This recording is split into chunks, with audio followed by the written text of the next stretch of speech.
Government resign. Tens of thousands shout at a top league match in Istanbul, a chant repeated at many games nationwide.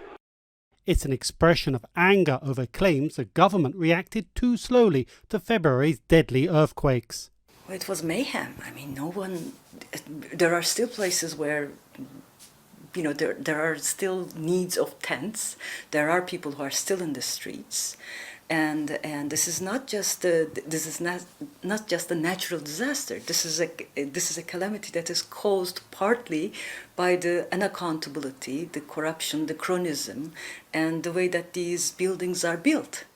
As the government faced growing criticism over its slow response, in Istanbul people mobilised to collect food, water and urgently needed clothes that went to the Quake region within the first day. The main opposition, CHP party, through its mayors in Turkey's largest cities like Istanbul, coordinated the operation and sent search and rescue teams. They appear to be competent, effective and able to mobilise their resources much more rapidly, which shows that if you take the issue of the earthquake seriously and you made your preparations for it, you invested in responding to earthquakes, you can actually move mountains.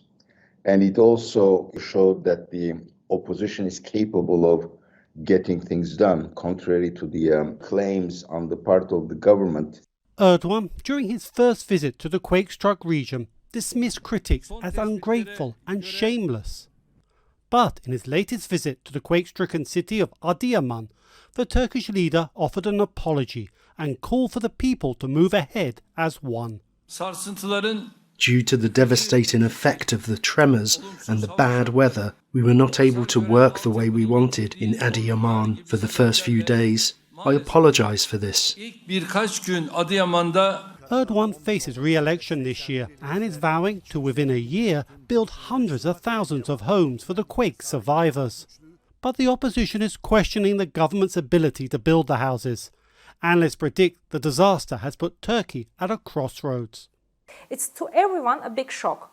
It's actually like a mirror where you see the hideous parts of your face, that you understand you cannot continue on like this anymore. Erdogan is calling for unity, claiming only his experience can meet the challenge facing Turkey. As the opposition sees it, the disaster was magnified by Erdogan's 20 years of mismanagement and corruption.